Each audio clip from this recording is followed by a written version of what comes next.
5ই August প্রধানমন্ত্রীর পদ থেকে ইস্তফা দিয়ে দেশ ছেড়েছিলেন শেখ হাসিনা। 8ই আগস্ট নোবেলজয়ী মোহাম্মদ ইউনূসের নেতৃত্বে গঠিত হয়েছিল অন্তর্বর্তীকালীন সরকার।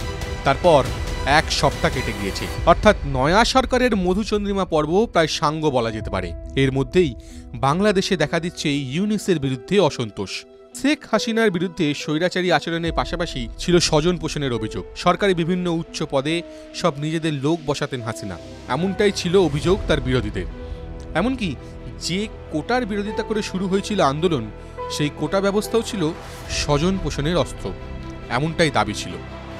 এবার সেই একই অভিযোগে বিদ্ধ হচ্ছেন মোহাম্মদ ইউনূস। নবগঠিত সরকারের বিভিন্ন উচ্চ পদে বেছে বেছে নিজের অনুগত লোকজন এবং ঘনিষ্ঠ বান্ধবীদের বসাচ্ছেন তিনি। বাংলাদেশের সাধারণ মানুষ ও বুদ্ধিজীবীদের একাংশের এমনটাই দাবি। এমনকি যে বৈষম্য বিরোধী ছাত্র আন্দোলন এই আন্দোলনের নেতৃত্ব দিয়েছিলেন, তাদেরও একাংশ ইউনূসের এই স্বজন পোষণের ছবি দেখে বিরক্ত। অন্তর্বর্তী সরকারের প্রধান উপদেষ্টা হিসেবে ইউনূস প্রথমেই এই সরকারের স্বাস্থ্য উপদেষ্টা হিসেবে নিয়োগ করেছিলেন নূরজাহান বেগমকে। কে এই নূরজাহান বেগম? 1976 সালে চট্টগ্রামে যখন গ্রামীণ ব্যাংক প্রতিষ্ঠা করেছিলেন ইউনূস, সেই সময় তার ঘনিষ্ঠ সহযোগীদের অন্যতম ছিলেন নূরজাহান। বিভিন্ন সময়ে গ্রামীণ ব্যাংকের নানা পদে ছিলেন তিনি। 2011 সালে ইউনূস অবসর নেওয়ার পরে তিনিই ভারপ্রাপ্ত ম্যানেজিং ডিরেক্টর হয়েছিলেন। এর পাশাপাশি তার সঙ্গে ইউনূসের বিশেষ সম্পর্ক রয়েছে বলে জোর গুঞ্জন রয়েছে বাংলাদেশে। উপদেষ্টা হয়েছেন মোহাম্মদ ইউনূসের আরেক ঘনিষ্ঠ বান্ধবী সৈয়দ রিজওয়ানা হাসানও।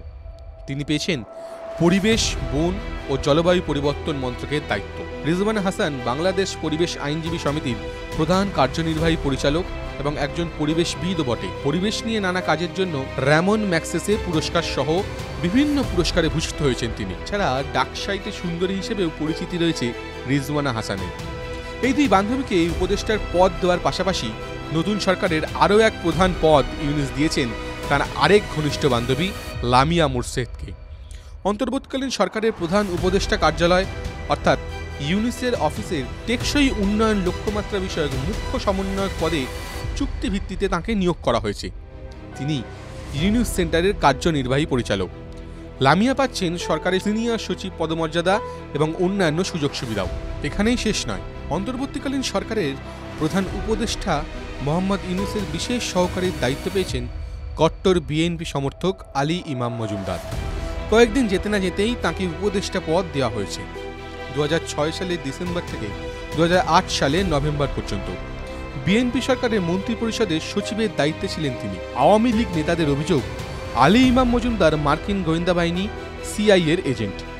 2007 সালে তোলাবাজির দায়ে গ্রেপ্তার হয়েছিলেন শেখ হাসিনা। হাসিনার গ্রেপ্তারির পিছনেও এই আলী ইমাম মজুমদারের হাত ছিল বলে মনে করা হয়। 2007 সালের 11ই জানুয়ারি বাংলাদেশে জরুরি অবস্থা জারি হয়েছিল। তার মাস্টারমাইন্ড ছিলেন তৎকালীন সেনা প্রধান মঈনুদ্দিন আহমেদ। তার সমস্ত দুষ্কর্মের সঙ্গে ছিলেন এই আলী ইমাম মজুমদার, এমনটাও শোনা যায়। মনে করা হচ্ছে গণতন্ত্র ফেরানোর কথা বলেও হাসিনার মতোই এক স্বৈরাচারী সরকার চালাচ্ছেন ইউনূস।